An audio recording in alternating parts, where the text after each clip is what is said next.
listening to 27 Talks Podcast. Step into the world of hair. We've got ideas and stories to share. Supporting salon culture and life. We'll provide the education. One talk at a time. You're listening to 27 Talks Podcast. With your host, Amber Pope. We'll tell you all you need to know. Let us be your inspiration. Won't you join us for the ride? One talk at a time. This episode, Amber sits down with Warped Tour founder Kevin Lyman. Hi, and welcome to 27 Talks. Today, I've had the absolute honor of sitting with Kevin Lyman. Kevin is a pioneer in live music. He actually created the Vans Warped Tour, among many other things that he has a long resume of success. But Kevin truly gave rise to so many bands cutting their teeth out with him on the road. And we sat down to talk about himself as a leader. Kevin is truly approachable, and he cares for the teams that he's worked with in an unmatched way. Everyone who knows Kevin knows he's the hardest working person in any part of the work that he's a part of. We discuss what type of leader he is, how others view him, and even some of the amazing work that he's done with charities, and how things get tough and how he finds a way to keep the teams around him motivated and keep driving forward down the road. I truly hope you enjoy this episode. Thanks for listening. Well, Kevin, I want to thank you so much for joining me on 27 Talks today. I'm so delighted for all of our watchers and our listeners to get a chance to know you and the incredible person you are. So for everyone, I want to introduce, this is Kevin Lyman. Thank you so much for sitting with me. Oh, thank you, Amber. Thank you for having me on. It's very nice to meet you and talk to you. Absolutely. Absolutely. You're doing some pretty incredible things yourself right now. I know you've got a podcast out. You're really always so involved in everything music. And for those of you who don't know who you are the founder of the Vans Warped Tour. Yeah, even though it's funny, I've been in the music business for over 40 years, but I always say as you do more and more, you get known for less and less. So, now it's strange now that the Warped Tour has been put on, hiatus or ended. I go out with people and they go, "Oh, this was the Warped guy," and that sums it up like in a few words. But it's okay, it's all right. It's an intro, and then usually it's someone that may be in business and they roll up their sleeves and they show me a couple tattoos or something, or we've had some people from governments would come out and I'm doing some other stuff and they go, "My mom dropped me off in Ventura." Or half the people tell me they snuck into the Warped Tour. So I was like, wow, I probably would have done a little better in business if we figured out how to keep half the America from sneaking into those shows. So but that would be the punk rock way. No doubt. I mean, right? And there's only one way on the Warped Tour is the punk rock way for sure. Well, your resume is really quite long, and truly the things that you've done in music, the artists that you have supported, the crew that you were able to take along in this wild circus of a ride for 25 years is pretty incredible. And I know that even today you're doing some pretty amazing things leading people as well. And that's why I wanted to talk to you today, is that leadership, it takes a style. And what I find so incredible is that you have been able to have this footing in music as a leader, as someone to look up to and be respected. And that all of this band of like crazy misfits and crazy punkers and anarchists, and they absolutely follow you because they respect you. I want to know how you see yourself as a leader, because whatever you've done over the last 40 years in music has totally, totally worked. Well, I think sometimes you have to look and go, your formative years of starting around, working around people and I was working around the Los Angeles music scene from the mid 80s, early 80s on. And I think sometimes you saw the bad examples led you to doing things better for yourself. So in that setting, I really try to, one, I always say, you treat everyone with respect. and it never knows. You don't expect anything for doing that. You just treat people with respect, and that would start with the guy that worked at the backstage door, and I'd come in and say hello, or at the end of the night, I'd ask him if he needs some water or soda or whatever what they need. And you never know in life, maybe it'll come back. And one time it came back, in a big way for me, totally unexpected. When I was buying my first house, it turned out the guy that was a loan officer was the backstage guy at the Hollywood Palladium at one point. And he goes, well, I know your character on paper. I know your career. You don't get paid. You get paid differently than normal people, but I trust and I'll sign off on this loan. So things like that. And then one of the things later in life I learned is slow down with your response. I think put yourself in the other person's shoes just for a second and think where they'd be coming from in this discussion. So, we have strong opinions. I have a strong opinion on many things, but I've learned to listen to the other person's opinion. And it took time. It took time. It took time, but just kind of putting yourself in their shoes for a second can move us forward. And we've eliminated that in society so much now, because everyone has social media, and they can respond to anything, and they're responding quickly, and they don't read. And then I tell people, when you're kind of emotionally wound up, type something out, because we're responding on email so much or things. Type it out, read it, walk away for 10 minutes, come back and reread it and see, is that really how you have to say it? Or is there a better way to say it? And also give people, empower them. As a professor now at USC, I always start every class with people telling my students, I think you all know how to learn. You wouldn't be sitting in this room if you didn't know how to learn. But a lot of that is memorizing. A lot of that is being taught to test. But I don't think many of you know how to think. And my process is, we're at the end of a semester, and when I start the classes, the kids ask me, do you have a rubric for that? Do you have this? And I go, no, because if you're going to be successful in life, you have to learn how to think. And when you learn how to think, there is no right or wrong answer. And I'm really enjoying this now. And it's allowed me, hopefully, to go in and teach another group of people, because I felt like on the road for all those years and touring, but physically it was getting too hard. I wasn't at my optimum being out on the road. Your brain turns to mush, especially like in those Arizona 120-degree days in some hot parking lot. You don't bounce back the next day like you used to. It takes 3-4 days. And by then we're 3 or 4 cities down the road. And I felt I was being reactive instead of proactive. So now going into this setting where I can take better care of myself. I just turned 60 this week. You never thought as a growing up especially in the world that we grew up in LA, in the punk rock scene or whatever scene, we never think we're going to live past 21, then 30 hits. And then all of a sudden you're like, whoa, wait, 60. But so physically, I can't do what I love to do. I've never been a person, and as a leader, I think you have to be willing to go out with everyone and be at the front lines. So me being at the front lines was being at the doors early in the morning, making sure that the fans had a good experience getting into the venue, that it wasn't going to take all day to get them in, that the venue was ready each day. But it was the wear and tear on the body added up. It takes its toll. I mean, that is grueling conditions. And I think it's amazing that you've, been able to grind the way that you did. And then now at this point, with all of that like self-reflection that you just laid out so lovely on the table there, that was amazing to hear you speak like that.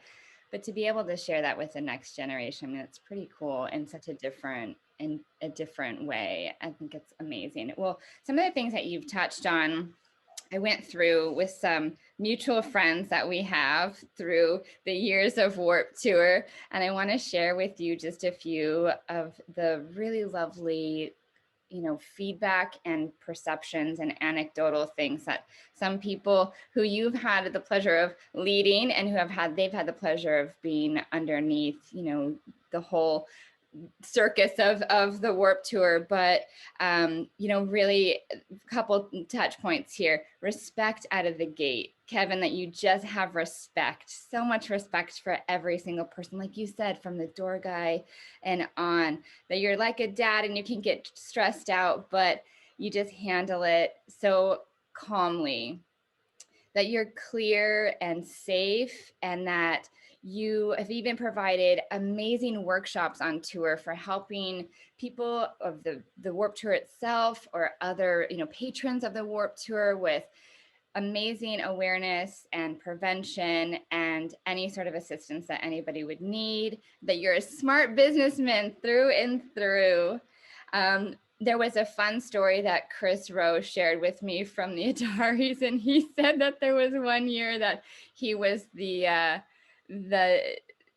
careless one who bought fireworks, and that he said he was lighting them off in the parking lot, and he's like, and you knew that you kind of went too far when the next day there was a sign that said no fireworks. He's like, I didn't get my ass chewed by Kevin, by no means. He's like, but you knew that he was watching and you knew he was being aware of what was happening.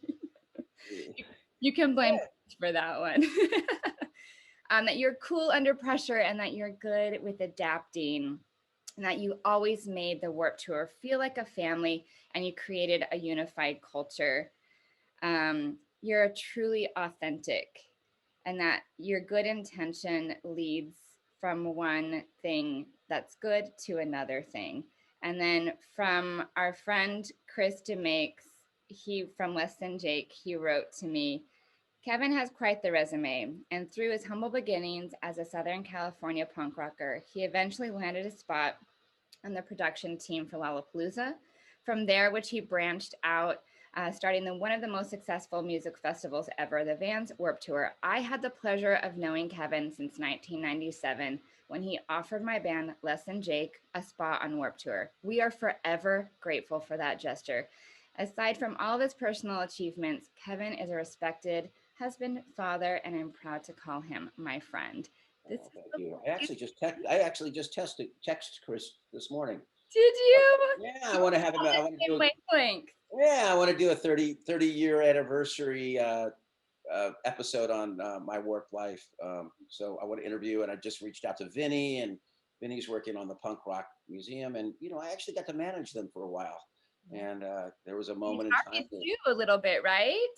Pardon? Yeah, and Chris Rowe. Too, yeah. So funny story there. But it is one of those things, and I think it's one of those things in life you learn. I think we all start out, we want everyone to like us, and I realize at some point some people aren't going to like Kevin Lyman. They're just. But I think when you said they ultimately respected. They could say they would have done it differently, and I say, well, great, go do it differently, or But I learned that as a leader, you have to make decisions and you live and die by them. Yeah. You don't shuffle the blame off. And I think so often in the music industry, you hear people not take responsibility. It's funny because we always have someone to divert it if we want to. We can blame our agent, we can blame our manager, we can blame our record label. I was sitting out in the garden today. I was doing some gardening this morning, super early. It's super nice that the sun comes up so early and I can get out for a little bit before a day like today where I'm super busy.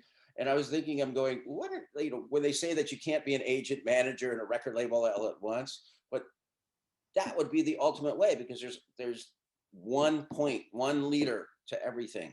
But I sit on these calls right now. During this pandemic, I felt there was like a moment in time where we can shift the business a little bit to a little more of supportive, a little more community based, a little bit on a broader scale than what I did with Warped or even the Mayhem Festival or Taste of Chaos, trying to bring communities together. But in the last 2 weeks I've listened, and everyone's thrown all those things out the window, and they've gone right back to like, who can get the money first, And, but I'm hoping to see that some of the things that we used to do are carrying through, and that's where I realized that me working with the next generation of people would be better than maybe trying to change my generation.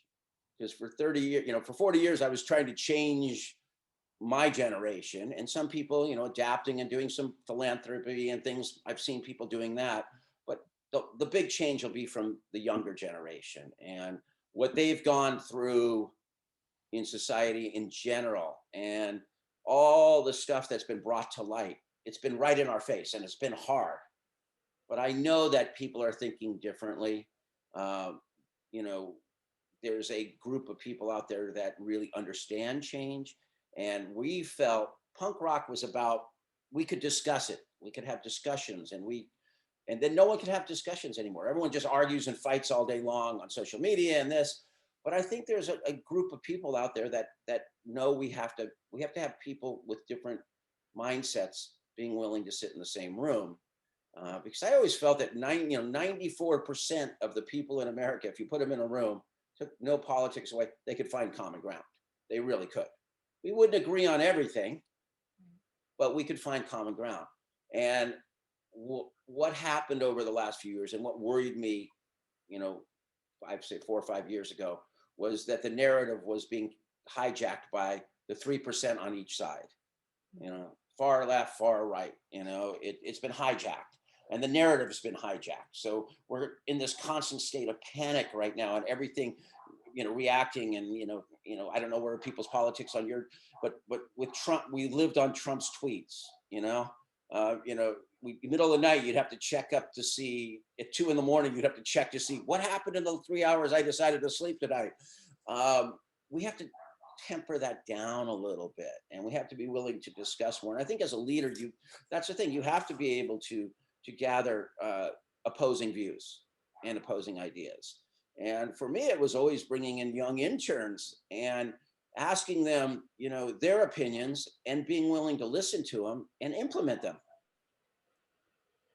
Yeah, I agree. That's part of even what we do in the salon too, is, we live in this like constant sort of chaotic world as well. And there are certain things that within salon, like veterans, you can only get so much, right? And then they go off and do their own thing, and they're like independent. And then I fully embrace raising up that next generation. And I'm doing that every day in the industry that I work in. And as you're talking about, music, and I find so many similarities in what we do, because at the end of the day, it's just people having relationships and working together. It's all the same.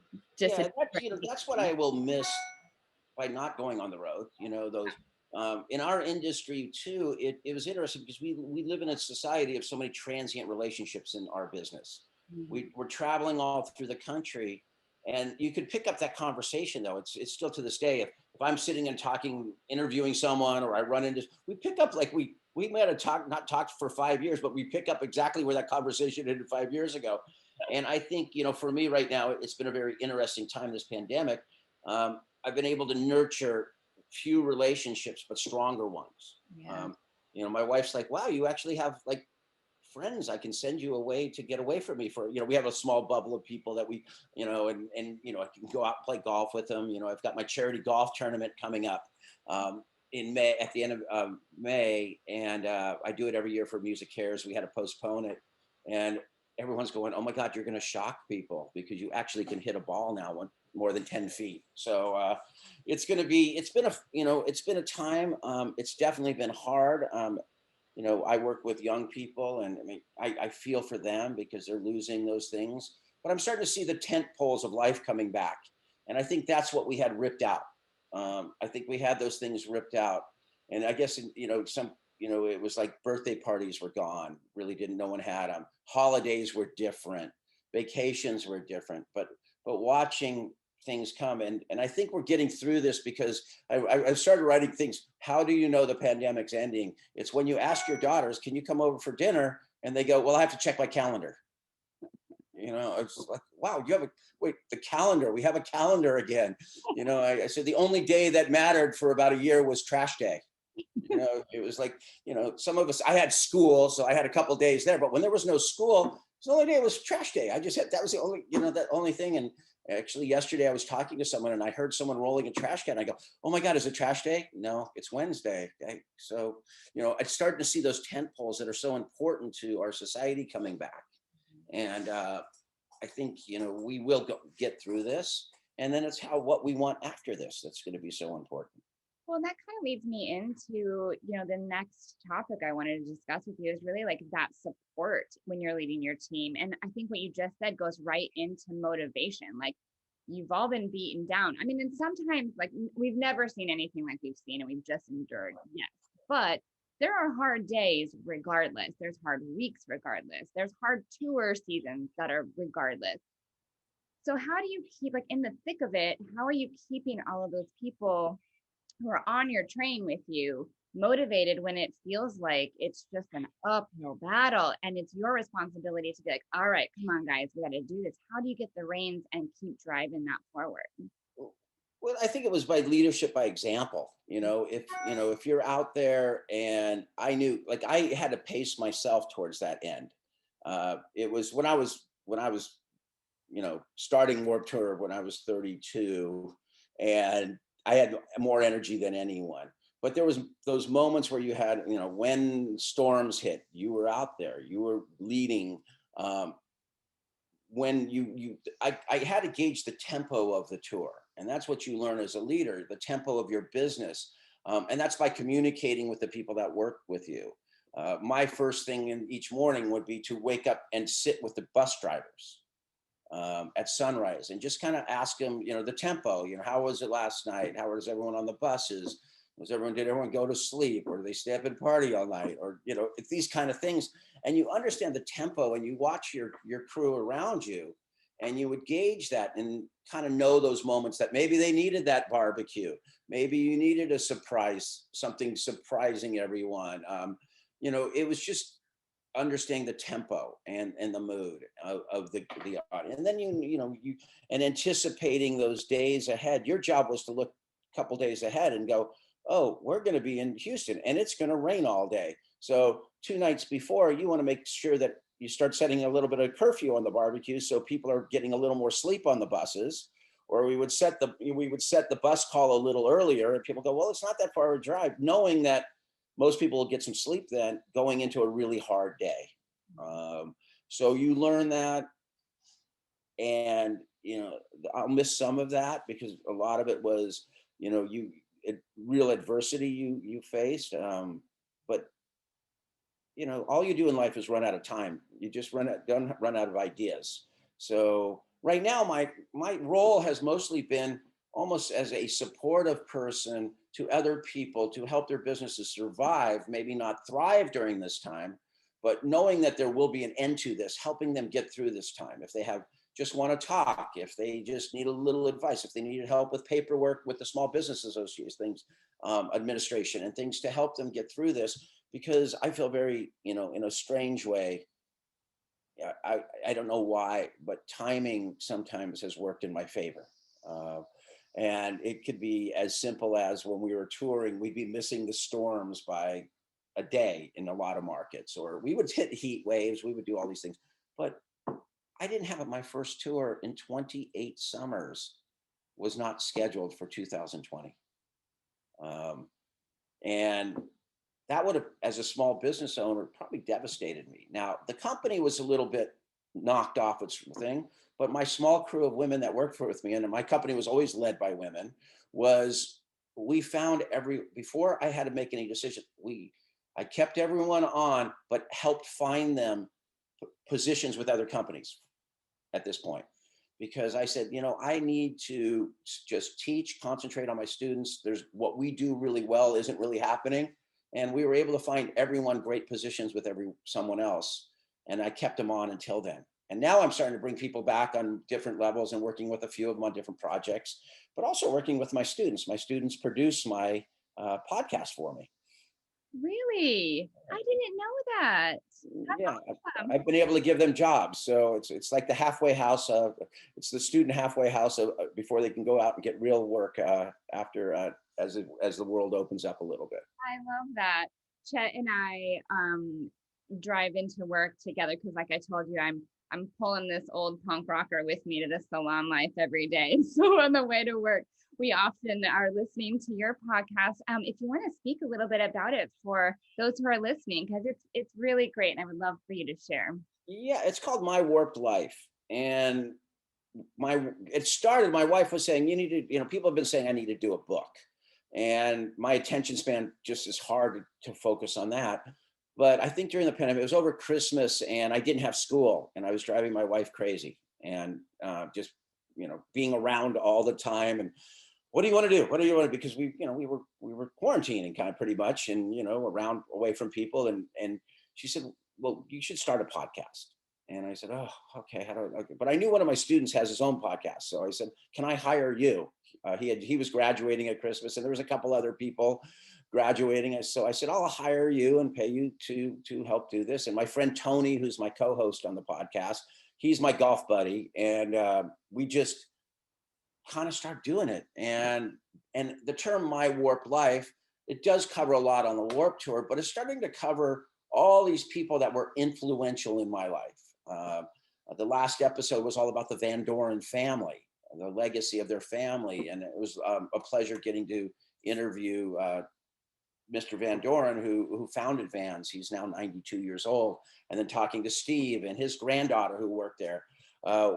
We've got some upcoming episodes, working, just trying to get Ice-T scheduled so I can focus on Ice-T, because he had such an influence in my life. He had an influence in my life a lot on leadership too. I met him in '91 Lollapalooza. We were actually out in a place in Arizona called Compton Terrace back then. And it was like 120 degrees and it was miserable. And it was my first big tour, was '91 Lollapalooza.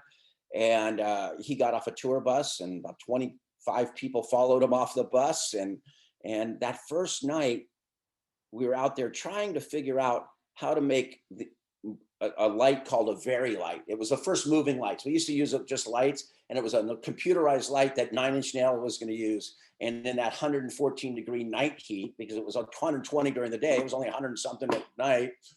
Nothing worked in the computers. There wasn't, it was new technology, and we're working all night. And I look over, and this guy's just sitting on the road case. And I'm like, wow, that's Ice-T. And I took that moment to go meet him. And I said, what are you doing here? Everyone's over at the hotel. Why aren't you all? He goes, because I want to learn about everything you guys do while I have this chance, because I'm on this tour and I want to be the best. And seeing what he puts into everything he does. And then later on, one day he called me and said, I'm coming on the Warp Tour. Not like normally I would call people and say, I'd like you to be on. He says, I'm coming on the Warp Tour. I said, I don't have enough money to bring you on the Warp Tour. He says, I don't care. I'm coming on the Warp Tour. All I need is a bus spots, and I'm riding on your bus. And I'm bringing 3 of my friends, his crew with him. And they rode on my tour bus all summer. And we would sit up late at night, and he would have little antecedents that would be great, about learning. He goes, Kevin, you think too much. You need to start going with your gut feeling. You overthink things. Did that. And he had this really strange term. And sometimes in education, you have to be, I'm supposed to temper maybe a little, but I don't. And he used this term called pimp past it. And I'm like, pimp past it? What's pimp past it? He's like, well, as a pimp, you'd have to get to that goal each day and nothing diverts from it. And in my life, I have to get past all the clutter in life to get to my goal. And you just kind of, the terminology might, but it makes sense when you really kind of tear it apart. And, and we would sit at night and talk about things. And he was a mentor of mine.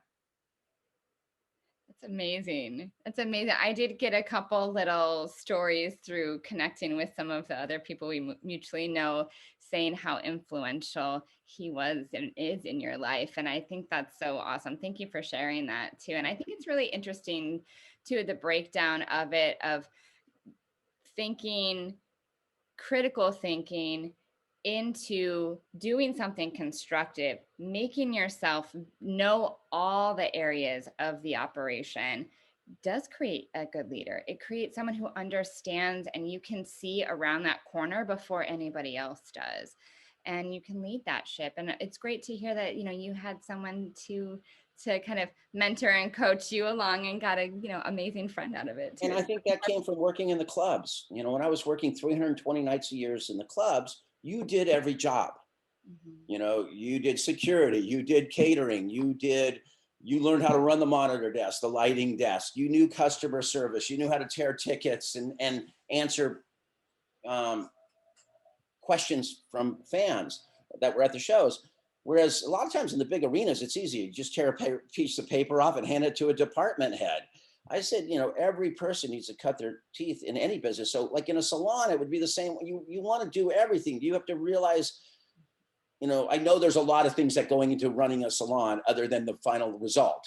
Mm-hmm. And if someone wants to run their own business, you start at the bottom. And I think that's in your world, that's sweeping up the hair, maybe. Absolutely. I tell people all the time, I'm like, I wanted to understand the business that I'm a part of because I love it so much, just in the way that you can tell that you love the industry that you're in. I freaking love my industry. And I grinded so hard, not only once, but twice in 2 apprenticeships because I was that much of a glutton, either for punishment or I really wanted to fully understand all aspects of this business. And it created something in me to want to then teach, because as you go up that each rung of the ladder, and then today it turns into this amazing culture that I'm leading in the salon because I know what worked in my training throughout all the years, and I've brought that on to the space that we're in now. And there is something you don't know about me. Do tell. I was a hair model in college. You were. I was a hair model in college. They had a salon on campus at Cal Poly Pomona, and I became friends with some of the people who were cutting hair. And they said, "Hey, we do these hair shows." And I used to have a lot of hair, but now, some of the old photos are pretty funny of how I used to look running shows and stuff.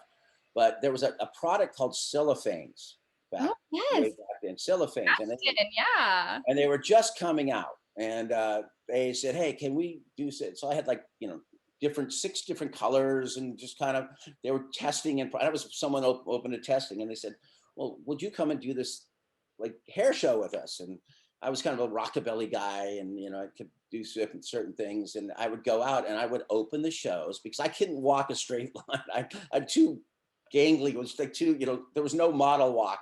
It was like they would play Stray Cats or something. I remember, and Stray Cat, and I'd Stray Cat strut and go and dance across the front of the stage to open the show. That's awesome. So, a little connection to the hair, awesome. And then there was the hair show. So we'd go to these big, and Long Beach used to have this giant hair show where all the hairdressers would come, and there was never a budget for entertainment and things. And I do these corporate events for Microsoft and things, and they'd be able to afford the Chili Peppers. They would have all these bands, and all these people cared about was getting the game, the sample game that they would give if you came to the party. Yeah. And there'd be these amazing bands playing, and I'd go, "Man, I wish for one time we could have these bands play at a hairdresser convention. It would be the best party of all time." But they'd always have to have a DJ. It was fun, and they would have fun doing anything. But I go, "Man, if I had that budget one time to bring all these people to do something with hairdressers, it would have been the best party of all time." Between music and hair, I think we have the best industries ever, for sure. Actually, speaking with Chris was on my talk, Demakes was, and he was like, every hairdresser I know is just like this outcast punk rock misfit. He's like, music and hair, we're very similar in who we are as people. So that would be quite the rager, I'm sure. So that was always in the back of my mind. Well, I love that you are a hair model. That's fantastic. And you should come be a hair model for Salon 27. Chet and it's getting there. I'm losing, it's a little bit all the time, but I still have some. So I'm it's looking good. Well, I think what you've done is awesome. I think everything that you have to share as a leader is phenomenal. It's phenomenal. Getting a chance I've met you just briefly a few times and seen you kind of backstage and watching you work and watching you be out there in the thick of it and how approachable you are. I wouldn't have known, seeing you for the first time years ago and backstage in Warped Tour, if someone hadn't said, "Oh, that's Kevin Lyman," I would have no idea, because you never look like, "I'm the leader and everybody, and this is my thing." You are so approachable. You are so in the thick of it. Chet said, you're the first one up and the last one to bed, and that's how you run your business.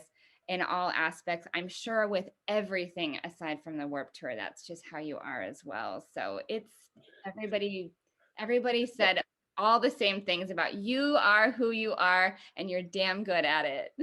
Well, Chet didn't realize towards the end of the Warped Tour, there was those barbecues and I started to drift off and go to bed. There was moments, I picked my moments though. There was always those moments where I would sit out with that barbecue and cook for everyone and hang out.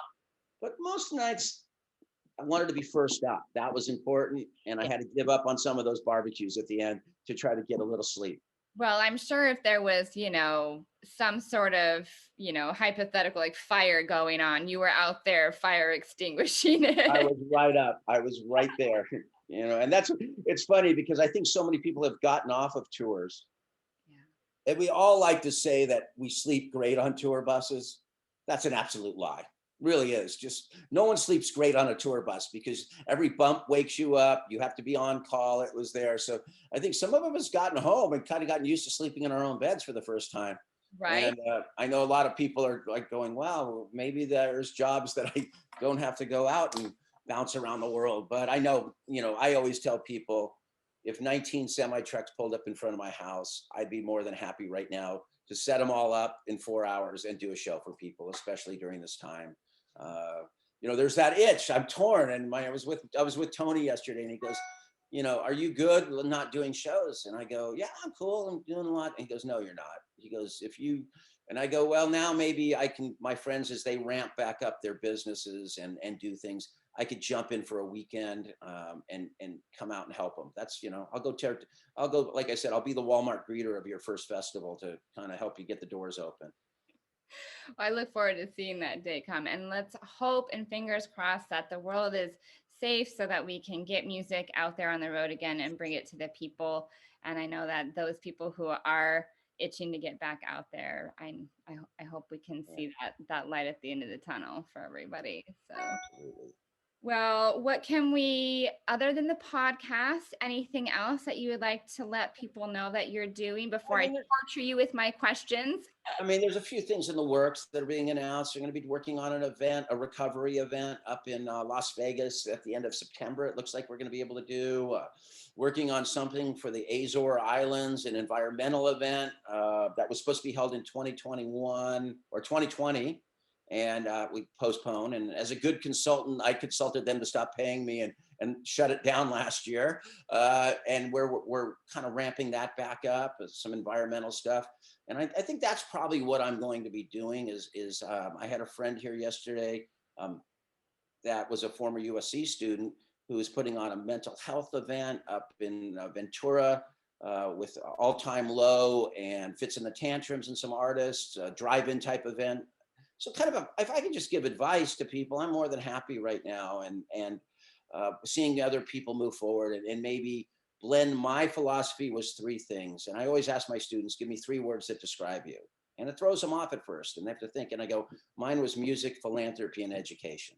So everything I like to do has to have those elements. And right now, music's still there, but education and philanthropy probably is leading the pack right now with a music undertone.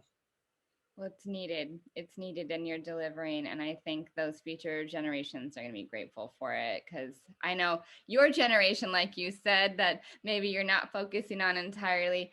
There's so much respect for what you do. And thank you for all of your work for charity and philanthropy that you do and for the content that you're putting out there because your voice and your intention still matters in this world. And it is fantastic because everybody loves Kevin Lyman. Everybody does.